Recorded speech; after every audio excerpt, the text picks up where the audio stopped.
Allí comenzó a grabar. Listo. Ya saben cómo ingresar a la plataforma Sajuna. Quiero que me confirmen, por favor, si todos tienen acceso a Sajuna o si todavía hay alguno que no ha podido ingresar. Después de lo de Sofía, que estuvo parado un mes completo, eh, Sofía Plus, ¿cómo les ha ido? Bueno, yo sé que John, Diego y Carlos sí lo han hecho, pero cuéntenme, Luis al fin sí pudo ingresar, sí, ¿no? A Sajuna. Sí, señora. ¿Y Elkin solucionó? ¿Sí pudo ingresar a Sí, Sajuna? señora. Sí, señora. Ah, bueno. Casi Entonces que no, pero sí. ahora que entre Rodolfo, me recuerdan para preguntarle. Entonces, bueno, ya saben que en Sajuna colocan su cédula de ciudadanía, la misma clave que tienen en Sofía, y ingresan al curso. A mí me aparecen dos cursos que pronto serán tres. Ustedes son la ficha 28. Prácticamente para cada trimestre tenemos una guía de aprendizaje. Ese es como el referente. En este caso, ya hemos pasado, recuerden que la formación del SENA se hace a través de proyectos formativos y los proyectos formativos pues tienen fases. Ya superamos fase diagnóstico, fase implementación, ahora estamos en la fase 3, que es la fase de verificación, la actividad de proyecto 4 y la guía de aprendizaje 4. Aquí a ustedes solo les va a aparecer hasta la guía de aprendizaje 4 porque la 5 y la 6 pues la tengo bloqueada para que no se vayan a confundir.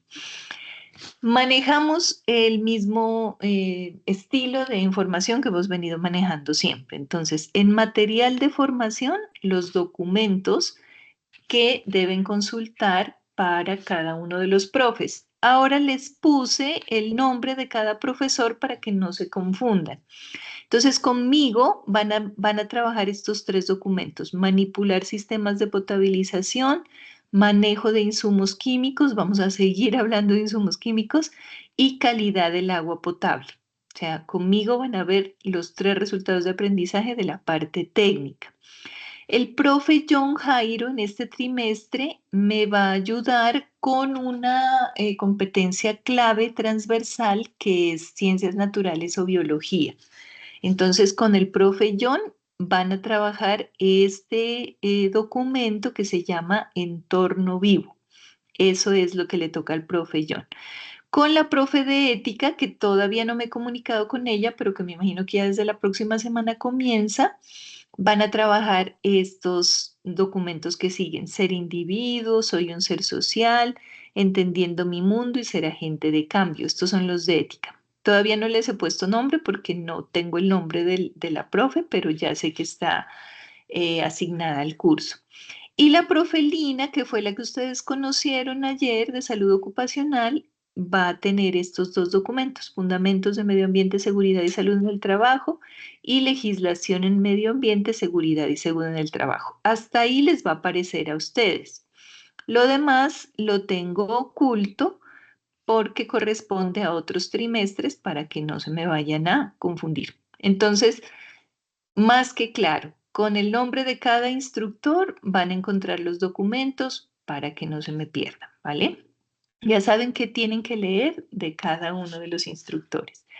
Y en la guía de aprendizaje, recuerden que están las evidencias que la guía pide para también cada instructor. Como la guía es una sola, entonces la guía tiene en su contenido, ya la vamos a mirar ahora, todos los resultados, tanto técnicos como transversales.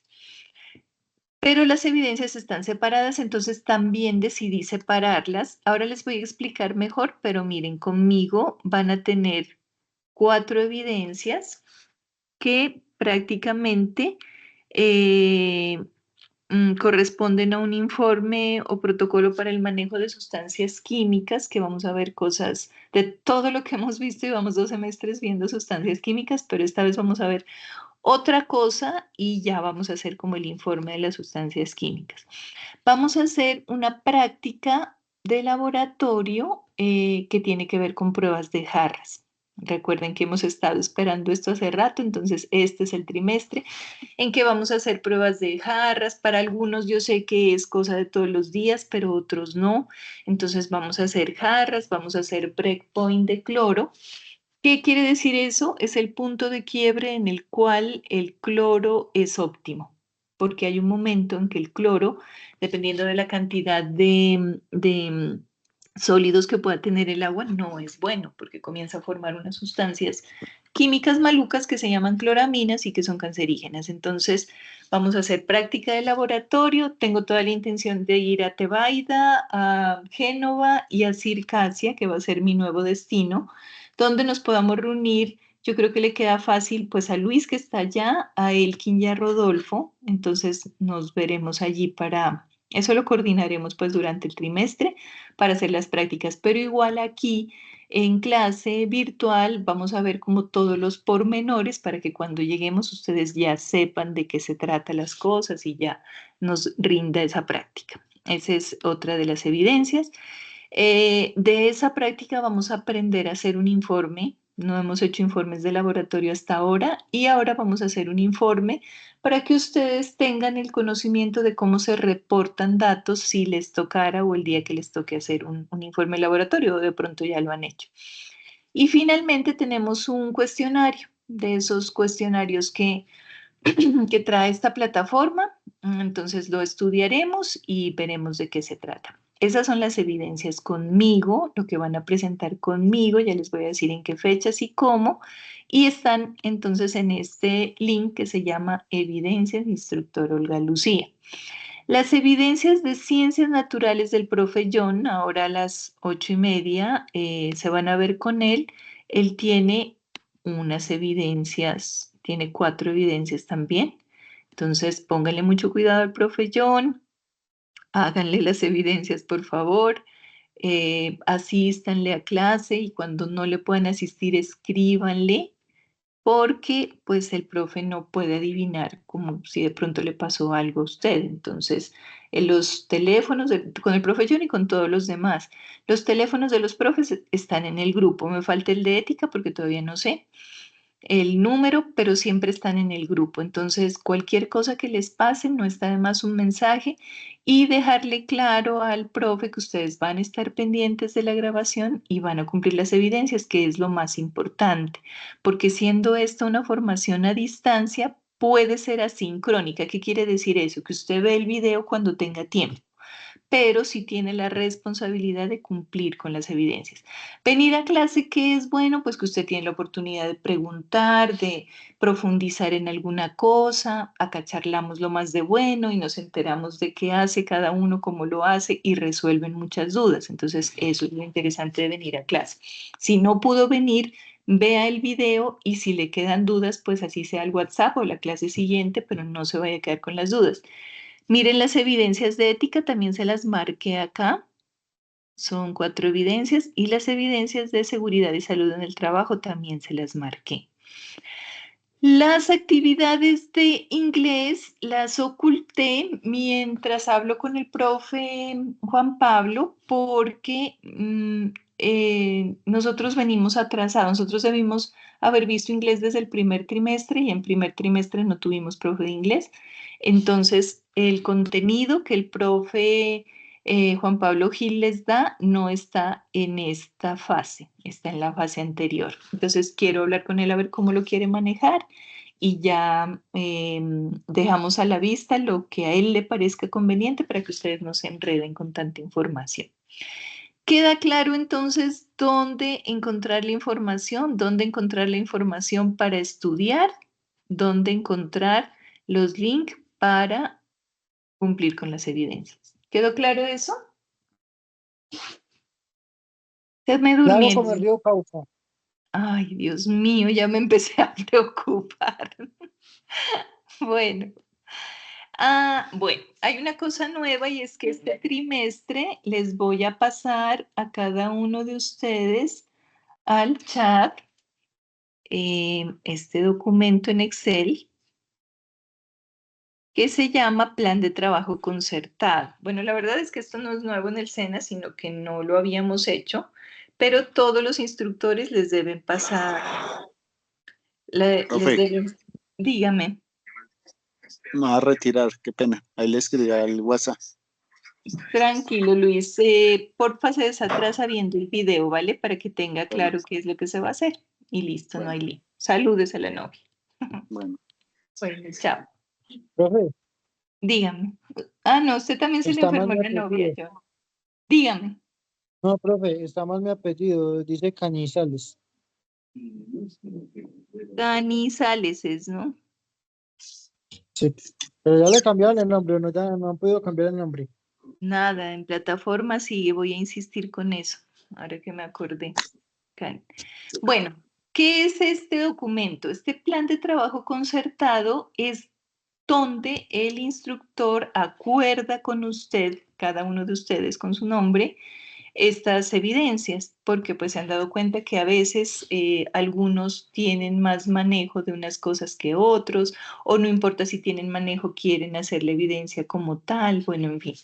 Entonces, el caso es que debe quedar pactado, todos los instructores deben contarles, debe quedar pactado qué es lo que van a hacer en este trimestre y cuándo, para que ustedes no se queden pensando qué me falta o qué hice o qué no hice. Entonces ya les mando este a sus WhatsApp personales para que ustedes se acuerden.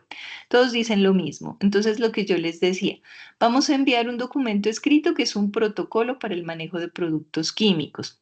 Hemos venido hablando, Edison, bueno, Luis se fue, Elkin que no ha estado, no le ha tocado la cantidad de cosas que hemos dicho de productos químicos, pero vamos ya a completar como toda la información con la parte de almacenamiento y, y ¿qué les digo? No solamente el almacenamiento, sino lo que, cómo transportar esas sustancias en el caso de que les toque o cómo almacenarlas porque hay algunas que no se pueden almacenar cerca de otras. Eso es como lo nuevo. Y vamos a desarrollar un protocolo y ya les explicaré qué se entrega, cómo se entrega y listo. Lo que les decía, la práctica de jarras y breakpoint de cloro, que esa la vamos a hacer presencial y la valoración es pues estar en la práctica, asistir a la práctica. Y da razón, ¿no? Porque recuerden que este tiempo vamos a estar hablando de prueba de jarras, entonces, pues lo importante es que venga a clase, si no vino a clase, vea el video, revise la información y tenga claridad para que cuando hagamos la práctica no esté perdido. Informe de laboratorio, que es un informe que va a salir de esta prueba de jarras cuando la hagamos en vivo, y el cuestionario. Esas son las 4 evidencias que vamos a entregar. ¿Queda claro eso? ¿Están de acuerdo? Ahora me dicen que no tienen más remedio. ¿Está Tocó, claro? Ya, ya Tocó, puede con ¿cierto? aburre, que aburrir. tocó, profe, ¿qué más? No tienen más que hacer. Rodolfo, qué bueno verte ya en clase. ¿Tú pudiste ingresar a Sajuna? ¿Tienes ya ingreso nuevamente después de la caída de... Pues estaba intentando hacer Bueno, y le confirmo, instructora. Buenas eso, noches. ¿Cómo están? ¿cómo está? Muy bien, Rodolfo. Me confirmo, o sea, ahora que termine la clase, intenta ingresar y si tiene algún problema me dice porque tenemos que solucionar eso a como dé Muchas lugar. gracias. Bueno, entonces, queda claro ya les envió a cada uno de sus WhatsApp, el plan de trabajo concertado. Recuerden que todos los instructores deben tener un plan de trabajo para que ustedes sepan qué es lo que tienen que presentar y cuándo. Ah, no les mostré las fechas. Aquí están las fechas propuestas. Este protocolo de productos químicos, como hemos visto ya tantas cosas de productos químicos, pues vamos a hacer un recorderis con los compañeros que el trimestre pasado tuvieron inconvenientes. Vamos a completar información y lo vamos a hacer, yo creo que entre esta clase y la próxima terminamos de ver ese tema porque es muy corto y ya sale para pintura. La práctica de prueba de jarras sí le vamos a dedicar casi que un mesecito para dejar muy claro eso, que es como como el tema central de estas competencias técnicas que vamos a ver ahora. Y bueno, aparte de hacer como tal la práctica de prueba de jarras, pues vamos a tener un tiempo para explicar lo que es el informe, cómo hacerlo y para trabajar ese cuestionario. Estaríamos terminando básicamente el 4 de diciembre. Estas son fechas propuestas. De pronto nos salimos un poquito del rango, pero pues la idea es esa, darle un tiempo preponderante a la prueba de jarras. Y vamos a comenzar precisamente, entonces, de estos 3 documentos, vamos a comenzar conmigo a manejar este que se llama insumos químicos. Recuerden que tienen una versión en PDF que la pueden descargar y llevarla a cualquier lugar. Y tienen una versión web que es interactiva. Entonces vamos a comenzar a mirar esta información de una vez porque tenemos poco tiempo, dado que el profe John también quiere verlos hoy. Entonces, aquí vamos a hacer un recorderis de muchas cosas. El trimestre pasado estuvimos hablando de la importancia,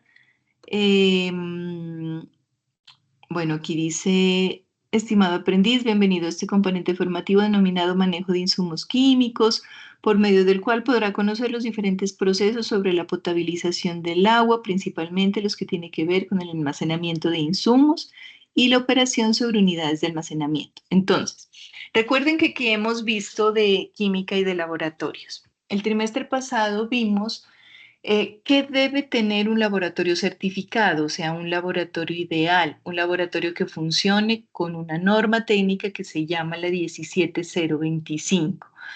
¿Quién Luis o quién Carlos o quién Diego, no sé si están por ahí, me recuerdan alguna característica de un laboratorio ideal, o sea, de un laboratorio certificado? ¿Qué debe tener un laboratorio que ustedes entren y reconozcan y digan, este laboratorio es bueno, este tiene lo que dice la norma? ¿Quién se acuerda para que le cuenten a Rodolfo y a Elkin? La estructura, Infraestructura. Muy bien. ¿Qué más? bien, ¿y usted qué ha hecho? ¿Qué otra cosa, Luis? Debe tener buenos equipos.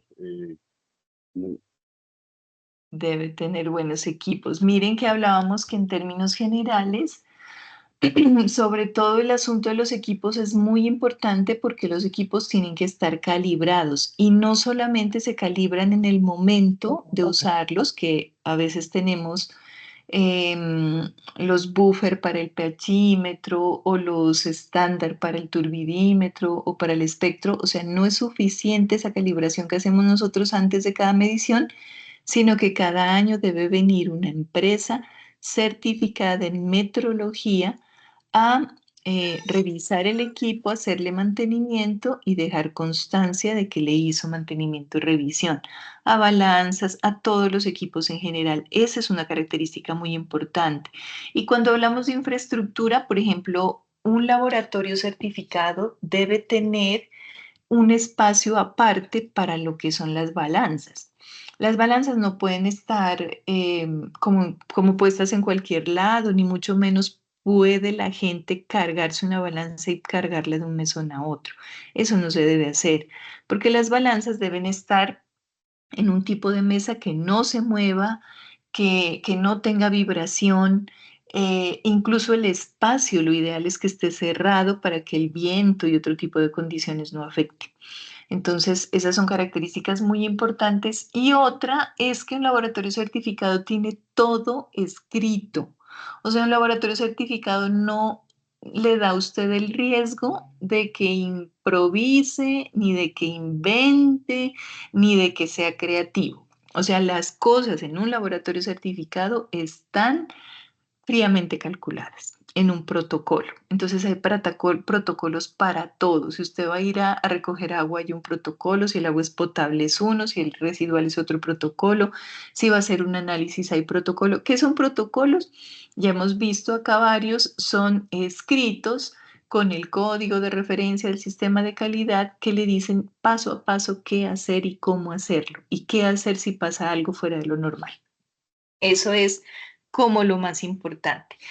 Y respecto a sustancias químicas, desde hace 2 trimestres, desde el segundo trimestre, estamos viendo pues estamos viendo sistema globalmente armonizado, que es el sistema que nos da información de todas las sustancias químicas respecto a su peligrosidad, estamos viendo qué tipo de peligros tiene. Entonces, acá nos habla un poquito este material, pues nos recuerda ese tipo de información y la importancia que tiene esa información para los reactivos, para el uso de los reactivos, ustedes que están enteramente y diariamente en contacto con ellos. Pero como dice aquí el material, vamos a ver una cosita adicional que era lo que nos faltaba, que son las condiciones de almacenamiento y el uso de ese almacenamiento. O sea, vamos a recordar un poquito lo demás, pero nos vamos a basar, o mejor dicho, la temática de este trimestre es, bueno, ya sabemos qué tan peligrosos son, ya lo reconocemos, ya nos acordamos de qué quieren decir estos pictogramas, que si tienes a calavera allí, pues ya sabemos qué significa, pero ahora vamos a ver dónde y cómo los deberíamos almacenar. Asegurarse que los productos químicos son almacenados con todos sus elementos de seguridad es muy importante en un proceso de potabilización. ¿Por qué será tan importante? No solamente por el riesgo que pudiera ocurrir con la persona y un mal manejo. Por ejemplo, a veces uno es muy confiado y deja los reactivos porque son pocos, entonces uno dice, no, están bien, pues son solamente 2 tarros que yo tengo, pues no puedo tener 2 cuartos, uno para cada uno, pero sí tenemos que almacenarlos de manera segura porque no está exenta la ciudad de que sufra un temblor o algún, no sé, sismo, alguna circunstancia que pudiera hacer que se unan esos tarros cuando no se pueden unir. Entonces, es mejor asegurarse y en los procesos de potabilización, como en cualquier otro, pues es fundamental el manejo adecuado de las sustancias químicas, sobre todo por la peligrosidad. Este dibujito me pareció muy bonito. Los que trabajan en planta, pues lo recorren cada día, pero de los que no están en planta, ¿quién me cuenta? ¿Quién me cuenta qué ve allí? Miren, tenemos esto que ven aquí son las montañas y el río como tal. Está el ingreso y Es como está... la boca. Esto se supone que fue lo que vieron con el profe John el trimestre pasado. Entonces, a ver quién estuvo con el profe John. Le tocó a Diego y a Luis contarme. Ah, pero es que Diego está en planta, entonces eso es hacer trampa. Luis, le tocó. Cuénteme cómo es ese proceso de potabilización de agua. Cuénteme desde dónde comienza, qué es lo que pasa en cada etapa. Le voy a hacer examen de lo que le enseñó el profe John.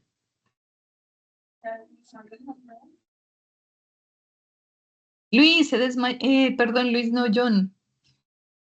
Que Luis, Cántelas. cuénteme.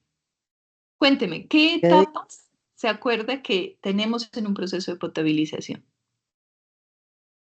Pero si el agua está viniendo limpia, no hay necesidad de coagulante. Digamos que viene limpia, entonces anulemos el coagulante. Usted se ahorraría el coagulante en otras. Bueno, ahorita hablamos de eso. Cuénteme más o menos las etapas. Entonces llega el agua, adiciona coagulante, luego Está de la eso es como la coagulación. está la boca toma, ¿cierto? La entrada de Ajá, la planta. boca toma, entrada de la planta, muy bien. ¿Qué sigue? Sistema de coagulación. Ajá, coagulación. Después de coagular el agua, Sí. ¿a dónde Sedimentador, pasa? pasa al sedimentador. Al sedimentador y luego. Filtración, pasa por los filtros. Ujú, Se desinfecta, le echamos el cloro. ajá. Se puede echar cloro de ropa. Es prácticamente la misma sustancia química, sino que ustedes la usan gaseosa. Se almacena y para distribución, ¿cierto? Bueno, Es este donde dice dibujito, anticorrosión, que aplica ahí. Eso es cloro. esto es anticorrosivo, Acaba, dice. no, anticorrosión, dice ahí. Como ustedes saben, aunque el proceso de potabilización es estándar, no todas las plantas pueden darse el lujo de hacer un proceso tan simple como el que tenemos nosotros en el Quindío, porque nuestras aguas son hermosas, fabulosas, maravillosas, aguas de alta montaña, que casi no tienen contaminantes, que casi ni necesitan coagulante. Pero recuerden que este proceso pues se lleva a cabo en todas las ciudades y cuando nuestra fuente o bocatoma está, di tú, en un río Cauca, que ya vimos cómo es de claro, en un río Magdalena, son aguas de pozos profundos, entonces tienen unas variaciones, pero en términos generales, ¿cuáles son los químicos que estamos usando? Usamos un coagulante, que en el caso de empresas Sulfato públicas del Quindío es ¿cuál? ¿Qué coagulante usamos? de aluminio líquido. Sulfato de aluminio líquido. Muy bien, ese es el coagulante que usamos. Para Perdón, mejor, instructora, dígame. también están haciendo ensayos con PAC. En la planta de Salento se está trabajando con PAC debido a una turbidez que incluso con el sulfato líquido es difícil de trabajar. ¿Cuál es el pack, Rodolfo? Es un coagulante líquido. Ese es parecido al, me escapa el nombre en este momento, al sulfato, pero es más, o sea, con menos dosificación se trabaja mejor. Vea, es muy interesante que me averigüe el nombre de ese coagulante para tenerlo en cuenta y de hecho buscarle pues la ficha de seguridad y ese asunto, de ese componente. Y lo que acaba de decir Rodolfo es muy importante porque no todos los coagulantes sirven bien para todas las aguas. De hecho, en algunas Derivado del cloruro de plantas, aluminio. ¿cómo se llama? Es un derivado del cloruro de aluminio. La fórmula química es ALNOHMCl3N_M. Eso suena como a un polímero. Es un policloruro de aluminio. Ah, un policloruro. Ah, listo. Entonces no es el sulfato, sino un cloruro de aluminio. Miren que dependiendo del tipo de aguas, no podemos confiarnos del mismo coagulante.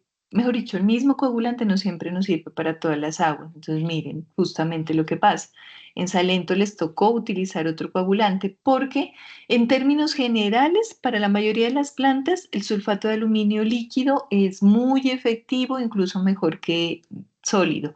Y por los costos, que es relativamente barato en comparación con otros, pues se usa muchísimo, pero miren que no da efecto para todo, para todas las plantas. ¿Cuál es la otra opción o la otra cosa que suelen hacer en las plantas cuando el coagulante no les da un buen rendimiento? Utilizan un ayudante de coagulación que por lo general es un polímero.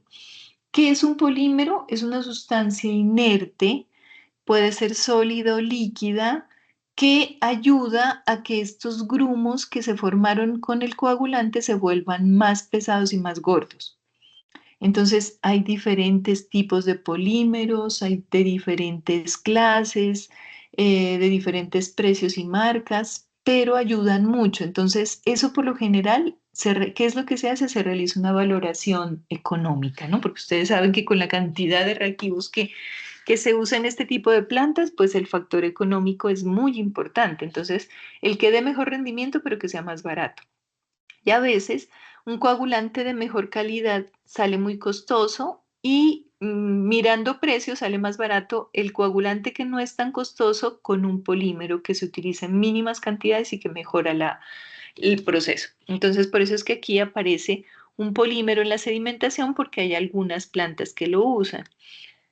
En la parte del filtro, pues ahí no adicionamos nada, ¿no? A menos que en algún momento nos toque hacer mantenimiento y lavar, que ya no sirve el retrolavado y que nos toque cambiar medio filtrante.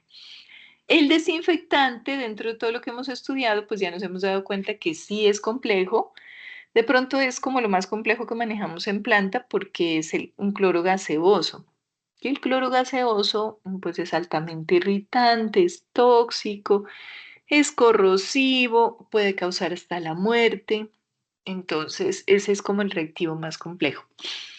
En algunas plantas, después de desinfectarlas, se utilizan anticorrosivos o ablandadores. El trimestre pasado vimos una propiedad de las aguas, de algunos tipos de aguas, que es la dureza. La dureza es el contenido de calcio y magnesio en el agua. Y aunque no tiene un efecto grave sobre la salud humana, lo que sí daña son los tarros y los tanques y los tubos cuando son metálicos. Los incrusta, les hace huecos y los deja inservibles en poco tiempo. Entonces, algunas plantas, cuando el agua que llega es dura, tienen que usar anticorrosivos o ablandadores antes del tanque de almacenamiento y de allí ya se va a la red de distribución. Entonces, básicamente, esos son los tipos de sustancias químicas que estamos manejando en planta, que es lo que nos interesa. Los coagulantes neutralizan la carga de los coloides, generalmente electronegativos, presentes en el agua, formando un precipitado. Los coagulantes tradicionales son las sales de aluminio y de hierro. Cloruro de aluminio, sulfato de aluminio, cloruro de hierro, sulfato de hierro, líquidos o sólidos y otros tipos. Hay diferentes tipos de coagulantes.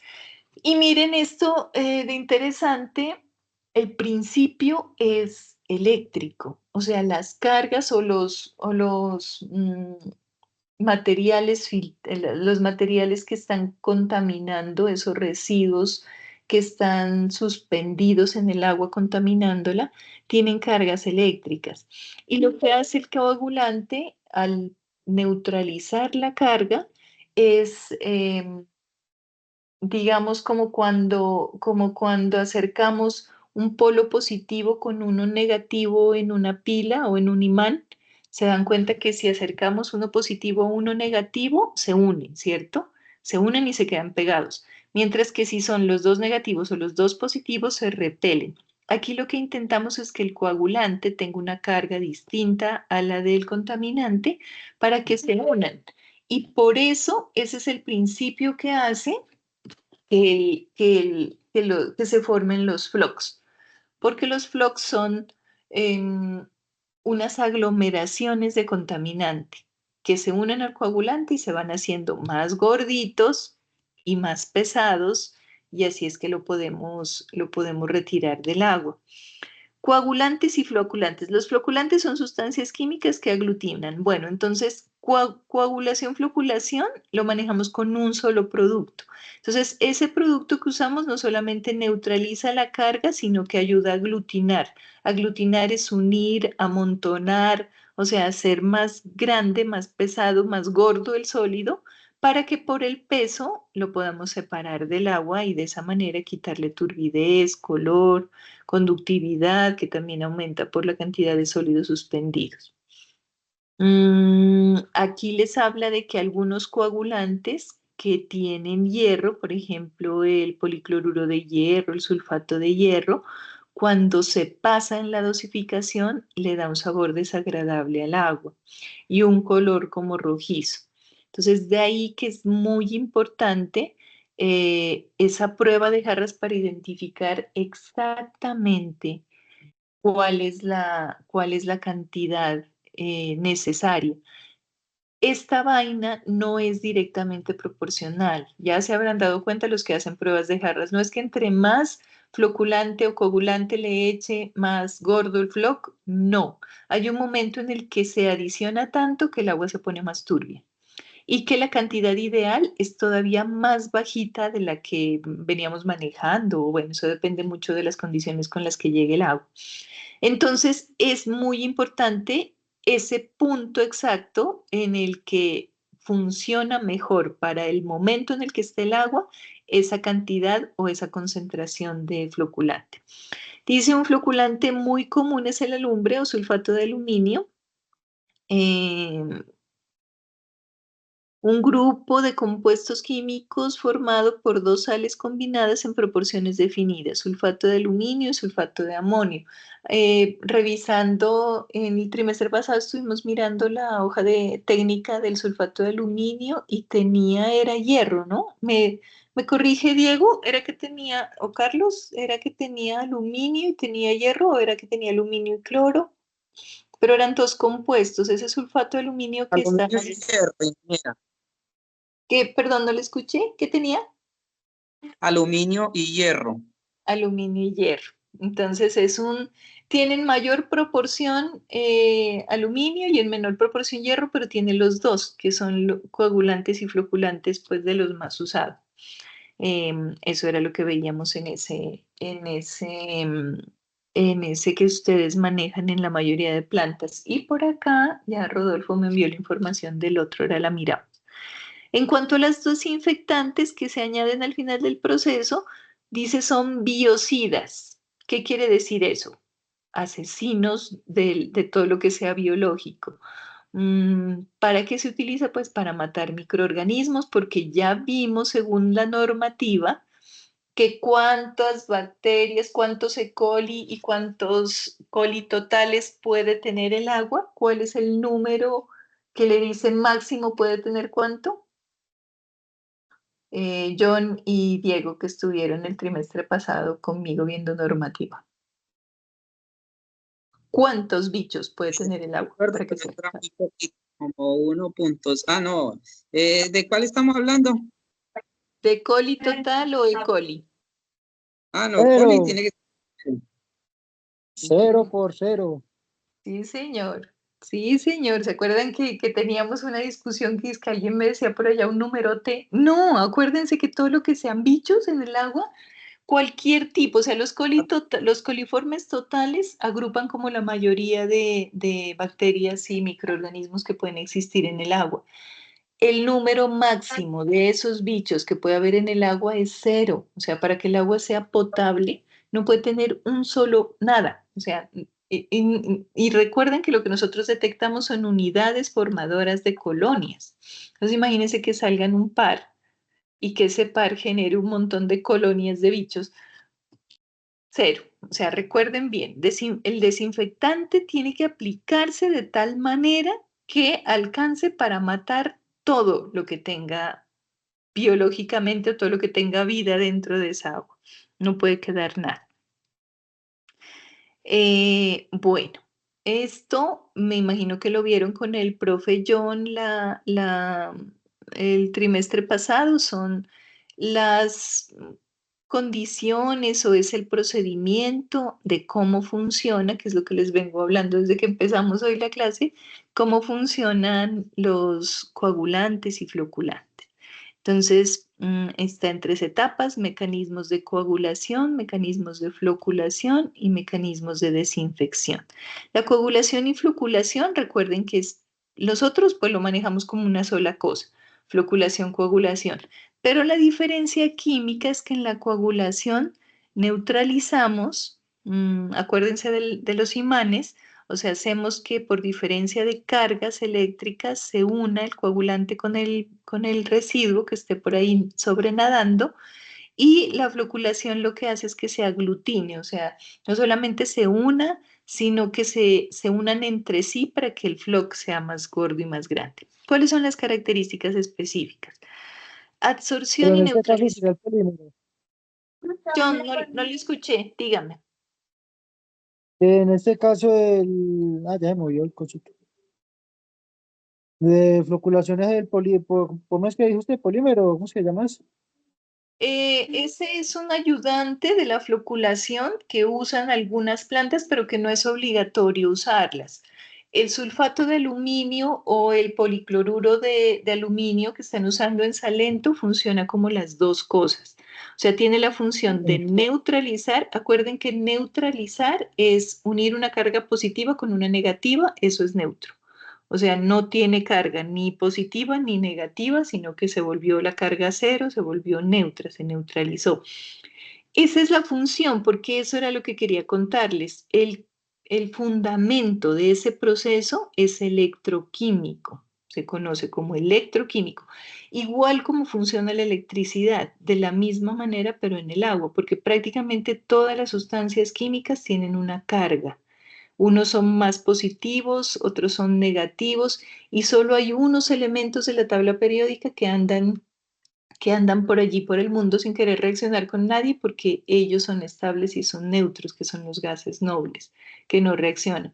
Pero del resto, todos los compuestos químicos que tengan en cuenta que es de lo que se forman todas las sustancias en el universo e incluso los alimentos, todos están queriendo reaccionar.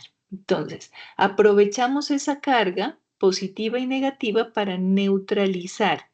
Entonces, eso hace que el coagulante reaccione con esas partículas en suspensión y se una con ellas. O sea, la idea de neutralizar es unir el floculante, el coagulante con la materia en suspensión. Barrido se presenta cuando se adicionan cantidades elevadas de sales metálicas como aluminio o hierro que exceden el límite de solubilidad del compuesto en el agua. Esto ocasiona la precipitación rápida del hidróxido metálico que forma una masa esponjosa. Las partículas coloidales son removidas al quedar atrapadas en el precipitado.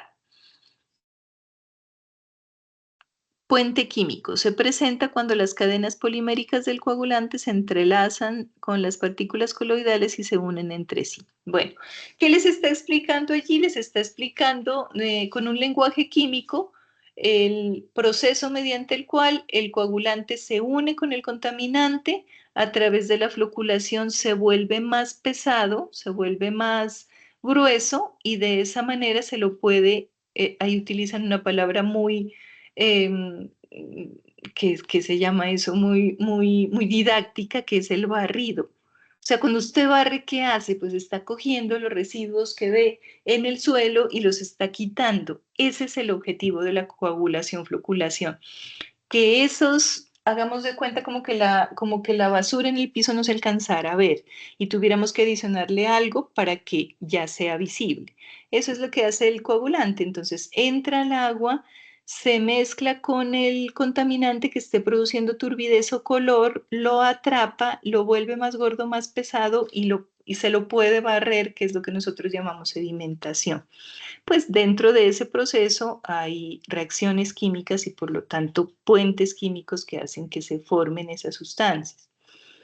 Aquí nos habla un poquito del tipo de floculadores, que supongo que también lo vieron con el profe John el trimestre pasado, porque cuando nosotros adicionamos el coagulante, lo adicionamos en un punto donde hay turbulencia. Se han dado cuenta que a la entrada de las plantas nosotros adicionamos el coagulante justo cuando entra la bocatoma y hay, pues que se llama turbulencia, no sé cómo lo llamen de pronto ustedes de otra manera, pero se debe adicionar en ese punto porque eso es lo que hace que el coagulante reaccione, que se llama mezcla rápida. Ahí es donde se une y él comienza a unirse, pero la floculación es importante porque para que se unan unos grumos con otros hay que ayudarle, hay que meterlos a un mecanismo que les ayude a unirse unos con otros. Entonces hay de diferentes tipos. Los floculadores hidráulicos, mecánicos y hidromecánicos. Creo que los que tienen en la mayoría de las plantas acá, al menos los que yo conozco, son hidráulicos. ¿Qué quiere decir? Que con un cambio de dirección en el flujo del agua que es inducido como por diferentes, como traspiés, o sea, el agua entra a un tanque y empieza a chocar como con diferentes placas. Entonces eso es lo que dice aquí, miren, utilizan el cambio de dirección del flujo del agua inducido por diferentes mecanismos para producir la turbulencia necesaria para promover la formación del floque y derivar su energía. Bueno, entonces esas placas que ustedes ven en el floculador lo que hacen es hacer que choque el agua y de esa manera los flocks que están dentro puedan unirse unos con otros. Ellos ya están aglutinados, pero necesitan volverse más pesados. Hay otros floculadores que son mecánicos, que ya casi no se usan por el gasto de energía, pero no sé si alguna de las plantas acá que yo conozco la tengan, que es como una licuadora, como una paleta de, no es más que licuadora, como una... ¿En dónde? ¿En Montenegro? Montenegro, creo. Me parece que la de Montenegro tiene uno. Es como Sí, una Montenegro paleta. tiene uno mecánico. Entonces Es como imagínense un si molino hay. que eso gira, revuelve el agua. Es como una paleta de una... De Doctora, una la de aquí de batidora. Salento es, la planta de acá de Salento es una planta tipo pulsator, donde antes llega el pulsator, Aunque no les estoy escuchando como muy bien. ¿Qué me dijo Rodolfo? que la planta de Salento es una planta tipo pulsator. Ya. ¿Y cómo es ese floculador? O sea, la mesa que sale de la motobomba la lleva al pulsator, ya hace la mezcla rápido, después pasa al sedimentador. Eso tiene el agua entra por una especie de tipo sifón, entra por debajo del sedimentador. Hay unos paneles que atrapa las, las partículas más grandes y lo otro ya lo sedimenta. Listo, Rodolfo. Pero por lo que veo, entonces sí tenemos es un floculador hidráulico, o sea, dentro de la estructura, sería muy interesante ir a visitar esa planta. Deben haber, la próxima vez, mejor dicho, que vaya, se asoma al floculador y mira cómo es el recorrido del agua. Porque según lo que me cuentas, se está generando listo la mezcla rápida para la entrada del reactivo, pero luego se necesita promover que esos flocks que se formen se unan unos con otros. Entonces, cuando hablamos de floculadores mecánicos, hablamos de una paleta inmensa que está en la mitad, que se mueve muy despacio y tiene que ser muy despacio. De hecho, se parece mucho pues a las paletas del aprobador de jarras. Es así, es muy parecido. Se mueve muy despacio porque simplemente lo que se quiere es como inducir un pequeño choque de una partícula con otra para que se unan. Si nosotros ponemos esos floculadores mecánicos a andar muy rápido, se rompe el floco y no hicimos nada y retrocedemos en el proceso. Entonces, ese floculador mecánico hace que el movimiento sea tan lento y armónico que los flocks ya formados, o sea, esos grumos de coagulante con contaminante, choquen unos con otros y se vuelvan más pesados. Eso es eso es lo que procuramos hacer en un floculador. Y los hidromecánicos, pues son los que combinan las dos cosas, un movimiento mecánico y un paso del agua por diferentes placas o choques que hacen que los flocos se vuelvan más pesados. Conozco algunos floculadores que son como como un ¿qué les digo? Como un cono, como un tanque inmenso cónico por donde va bajando el agua y a medida que va bajando va chocando con diferentes paredes dentro del tanque y eso hace que se vayan formando flocks más gordos. O sea, tipos de floculadores van a encontrar de mucha calidad y de mucha cantidad de diseño. La desinfección, lo que les decía, es un proceso físico-químico que permite la eliminación o destrucción de los organismos patógenos presentes en el agua. Luego se reconoce el desinfectante como la sustancia que tiene el poder de destruir microorganismos patógenos. Eso es lo que dice el Ministerio de Medio Ambiente como una definición de lo que es un desinfectante. Existen varios tipos de desinfectantes. Hay unos que son sólidos. No sé si alguna de las plantas todavía esté usando cloro, algún tipo de cloro. No recuerdo exactamente cuál es el compuesto químico más usado que utilizan como desinfectante sólido, que es granular. El problema con ese es que es un gallo para diluirlo y para dosificarlo, entonces lo más efectivo es el cloro gaseoso. Ya sabemos la peligrosidad que tiene para el manejo, pero pues para el agua y las bacterias es lo máximo porque es muy efectivo. Independientemente del proceso que se realice, debe incluirse el proceso de desinfección del agua de forma que se eliminen agentes microbiológicos. Bueno, aquí hay algo muy importante que les dije ahora rato, y es que el cloro no se puede dosificar si el agua tiene turbidez y color muy altos. O sea, hay que tener mucho cuidado con esa dosificación por dos razones. Una es que las bacterias, cuando hay material suspendido, se esconden. Y esa palabra suena gracioso, pero es que definitivamente es así. Las bacterias se esconden en ese material particulado del agua y el cloro no alcanza a eliminarlas. Eso por un lado. Y por otro lado, lo que les decía, hay algún tipo de materia orgánica que reacciona con el cloro y forma una sustancia química que se llama cloramidas y que no es nada deseable que esté en el agua potable porque es cancerígena. Entonces, por eso es la importancia como de que sepamos medir y dosificar adecuadamente la cantidad de cloro necesario.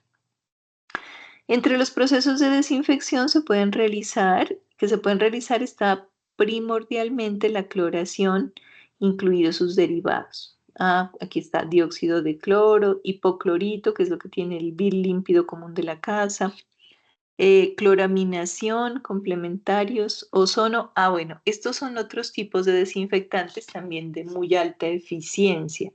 El ozono, el yodo y los rayos ultravioleta. ¿Qué he visto dentro de las plantas que he conocido? Que las plantas de desinfección por luz ultravioleta solamente son efectivas si la lámina de agua expuesta a la luz ultravioleta es prácticamente de alrededor de 1 centímetro. Entonces se pueden imaginar ustedes el costo del equipo y para que se dé la cantidad de agua que se necesita, porque la luz ultravioleta es muy efectiva, pero la profundidad de la lámina del agua no puede ser tan alta. Creo que hasta 5 centímetros es lo máximo. Entonces son equipos muy costosos, porque si usted le manda el tubo de agua y le pone luz ultravioleta, pues eso no le está haciendo efecto. El ozono sí es muy efectivo, es incluso más efectivo que el cloro, porque el ozono es capaz de destruir en el agua hasta los quistes de virus, que es lo más chiquito que hay, que eso se pasa, todos los filtros se los pasa a un quiste de virus.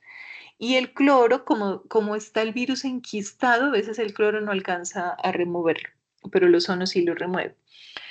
La verdad, por asuntos como de costos es que no se implementa en las plantas, pero es un sistema muy, muy efectivo. Aquí el documento, yo estoy pendiente de que no se me vaya a pasar la hora para mandarlos con el profe John. Aquí el documento les da 2 documentos muy interesantes. Este título C es un documento de 336 páginas, es el título C de la RAS. ¿Se acuerdan que el reglamento técnico de agua potable lo vimos en el primer trimestre? Es la Biblia del trabajo con aguas. Agua potable, residual, corriente, todo lo que se debe y se puede hacer con el agua residual con el agua potable, residual y corriente está en la RAS. Todos los diseños, todas las especificaciones.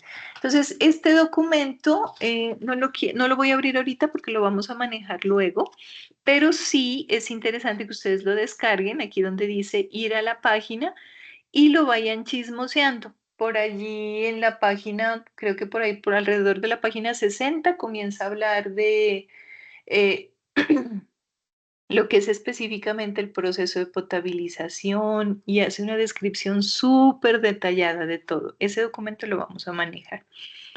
Y este es un video, lo más de bonito del agua, que esperemos que me cargue, que estoy con este internet un poco malísimo.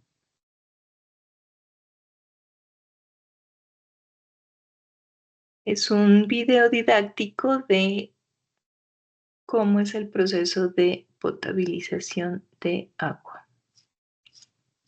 Pero miren que no me quiere cargar. Entonces dejémoslo ahí que cargue. Mientras tanto vamos revisando el resto de la información. Como siempre, existe normativa específica para el manejo de las sustancias y de los procesos. Entonces, lo que les decía hace un momento, la resolución 330 del 2017, conocido como el Reglamento Técnico de Agua Potable, es prácticamente la Biblia de los que trabajamos en aguas, porque contiene toda la normativa y todas las indicaciones paso a paso de qué hacer, cómo hacer, todas las deducciones, todo lo que se ha investigado durante años, cientos de años y que a usted le sirve para hacer diseños. Entonces hay tablas que perfectamente le dicen más o menos cuál es el consumo de agua potable de una población dependiendo de los habitantes y dependiendo del clima. En clima caliente la gente gasta más agua que en clima frío se bañan menos. En fin, o sea, le da absolutamente toda la información, le da las fórmulas, mejor dicho, es lo máximo que existe, este reglamento técnico de agua potable o resolución 0330 del 2017. Además aquí nos menciona algunas NTC, recuerden que ya sabemos cómo buscarla. La NTC 531 que habla específicamente de productos químicos para la industria y resalta pues el sulfato de aluminio. La NTC 925, productos químicos para uso industrial, pero en la 531 está el sulfato, en la 925 está el cloro líquido. La NTC 1398, productos químicos para uso industrial, cal viva y cal hidratada. No he visto que ustedes utilicen cal en las plantas. La cal se utiliza como coayudante de floculación también. En vez de polímero, a veces utilizan Finlandia. cal. En Entonces, Finlandia utilizan cal. ¿en Finlandia utilizan cal? ¿En dónde más? Hasta ahora en Finlandia, creo. En Finlandia, ya ven. Entonces, a veces es polímero, a veces es cal. La cal ayuda muchísimo en la proporción adecuada a hacer los flocks más grandes. O sea, a veces como que no encontramos la concentración adecuada, como que nos estamos demorando mucho y nada, o sea, pareciera que el sulfato, el coagulante que estemos usando no nos está llevando a ningún lado y una pequeñísima cantidad de cal diluida a veces es como si quebrara porque hay un momento en las pruebas de jarras que toda esa solución, entre más coagulante le agregamos, se vuelve como una emulsión, o sea, eso es como un coloide, eso es una vaina como que no se le ven fases, como que no se le ve nada. Y si no se rompe esa estabilidad interna que tiene esa jarra, pues no se logra el flow, no se logran las partículas. Y a veces una pequeña cantidad de cal lo que hace es romper ese equilibrio, romper ese sistema y de una pin se forman los flocks. Ojalá tengamos oportunidad de mirar todas esas circunstancias cuando hagamos las pruebas de jarra. Bueno, también está la resolución 2115 del 2007, que todavía está vigente, del Ministerio de lo que en su momento se llamaba Ambiente, Vivienda y Desarrollo Territorial, por medio del cual se señalan características, instrumentos básicos y frecuencias del sistema de control y vigilancia para la calidad del agua para consumo humano. En el artículo 9 especifica características químicas de otras sustancias utilizadas en la potabilización. Bueno, estas son resoluciones que están enfocadas en el uso de productos químicos porque eso es lo que estamos viendo en este resultado. Y el decreto 1496 del Ministerio de Trabajo por el cual se adopta el sistema globalmente armonizado. Bueno, del sistema globalmente armonizado ya hemos hablado mucho. El documento pasado nos daba un link para entrar a una plataforma donde podíamos consultar los reactivos y los compuestos químicos. Y pues en conclusión, el sistema globalmente armonizado es la clasificación de todas las sustancias químicas a nivel mundial y el acuerdo o consolidación en el etiquetado de una clasificación de riesgos. Entonces, ya sabemos que en Colombia, Suramérica o Europa o Norteamérica, tenemos unos códigos, tenemos unos dibujos que aparecen en los reactivos y nos dimos cuenta también que muchas sustancias de uso común en casa que nos dicen cuál es la peligrosidad y cómo deberíamos actuar frente a una emergencia con estas sustancias químicas. Bueno, ¿qué pasó con el video? ¿Ya nos cargó? No nos cargó el video. Los voy a pasar. Si no También. nos carga, se los paso ahora al... No, pues no nos cargó ese, ahora al menos nos va a cargar este otro. Todo el día con ese internet así.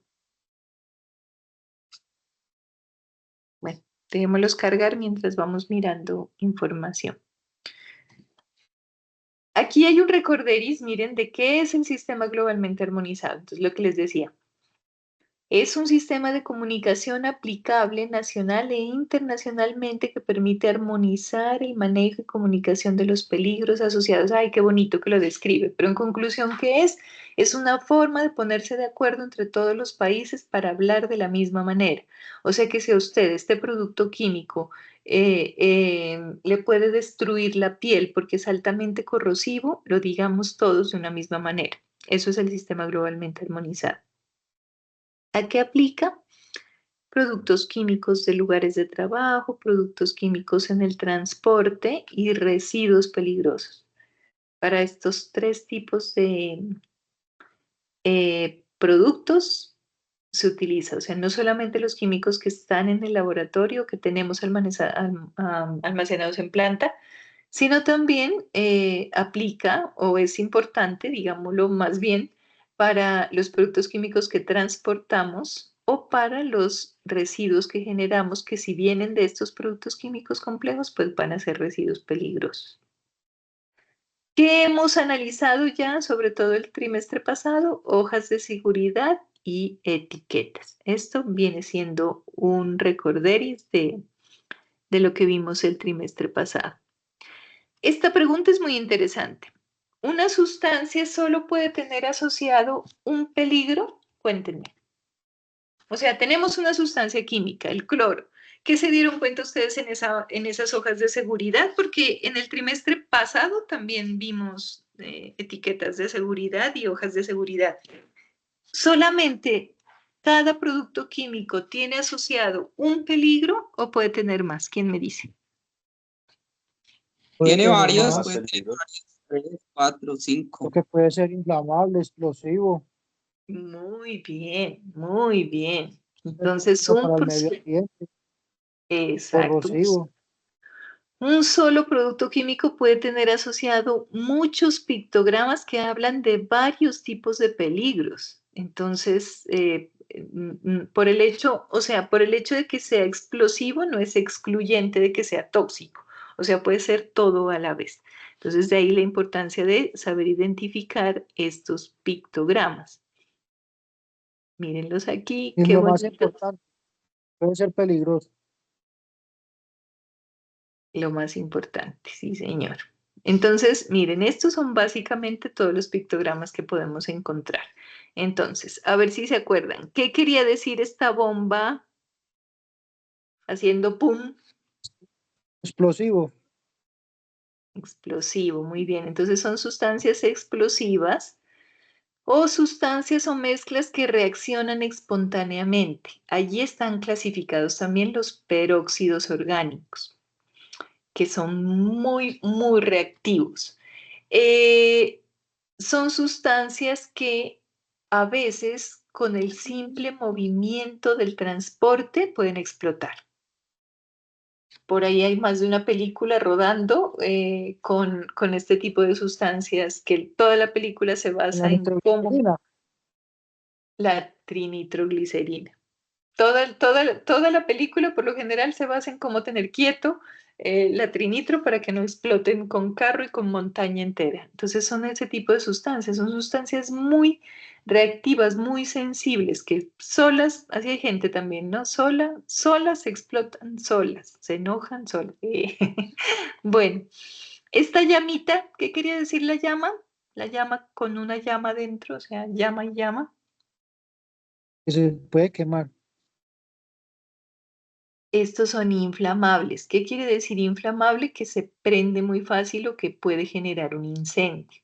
Lo más conocido de un líquido inflamable que tenemos, que usamos casi que a diario. La gasolina. Sí, señor, muy bien, la gasolina. Entonces hay aerosoles inflamables, líquidos o sólidos inflamables, Sustancias o mezclas que reaccionan espontáneamente, se llaman también Desodorante de piroténicos. elementos son inflamables. Sí, señor. También los peróxidos orgánicos, miren que son explosivos y son también más encima inflamables. Bueno, en fin. Y hay una diferencia en estas llamas cuando en vez de otra llama dentro tienen una bolita dentro. ¿Qué quería decir eso? ¿Quién se acuerda? Entes. Yo no me acuerdo. Sí, señor, comburentes, muy bien. ¿Qué quiere decir comburente? Que él no es el que genera el incendio, pero que si hay un incendio lo hace más grande. Tal cual. O sea, si hay un problema, él va y lo hace más grande. Eso quiere decir la llama con una bolita dentro. Que Aviva. es, mírela aquí, la llama con una bolita dentro. Las sustancias son comburentes. Hay gases, aerosoles, sólidos y líquidos comburentes. O sea, una sustancia comburente puede estar en todos los estados de la materia. Ay, este sí lo conocen, este que es, este cilindro que reactivo del que ustedes usan lo tiene. Cloro. El cloro, muy El bien. cloro gaseoso. Muy bien, el cloro. Entonces, se refiere a sustancias peligrosas comprimidas, que por lo general son gases comprimidos, gases licuados y refrigerados o gases disueltos. Eh, el gas que nosotros utilizamos en casa es un gas licuado, el gas de la estufa o el gas que está en el tanque. Cuando utilizamos tanque, pues cuando es domiciliar, ya es otro cuento. Em, y el cloro me parece que también está licuado, ¿cierto? Lo tienen líquido en el tanque y a la hora de dosificarlo es que se vuelve gas. ¿Se han dado cuenta? Que es Sí, sí, funciona así. Este símbolo donde la sustancia está acabando con una manito y con cualquier cosa es el típico de corrosivo. sustancias corrosivos para las manos y para la piel y para los ojos. También es una característica del cloro. La calavera, pues calavera es calavera. Tóxico, pero toxicidad aguda, o sea, no es de las sustancias que uno puede, por ejemplo, el cianuro. En las fábricas de oro, que ahora reemplazaron el mercurio por el cianuro, antes el mayor porcentaje de muertes era por explosiones dentro de las minas, pero ahora es por envenenamiento, porque la gente se olvida de lavarse las manos, tocó el tarro del cianuro o por alguna circunstancia se contaminó y el cianuro es letal. O sea, esta calavera es, pero la tiene en los tarros la tienen especialmente grande para que la gente tenga consideración. Este signo de interrogación corresponde a las sustancias irritantes para la piel, los ojos, sensibilización cutánea, o sea que vuelve la piel muy sensible. También es tóxico, sistémico y tóxico agudo.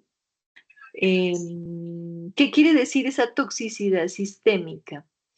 Quiere decir que es una toxicidad que usted de pronto no evidencia de inmediato, o sea, no es que estuvo en contacto con el reactivo y se puso a toser o a vomitar, sino que le va dañando a otros órganos, por ejemplo, los riñones. Entonces usted estuvo haciendo, no sé, un análisis en el almacén y un inventario en el almacén y estuvo moviendo frascos de reactivo todo el día que acaba en la noche con un dolor de espalda, la cosa más brutal. Entonces, son los tipos de reactivos que tienen esa toxicidad sistémica que tras una exposición, así sea de un solo día, le genera alguna reacción o algún efecto en algún órgano.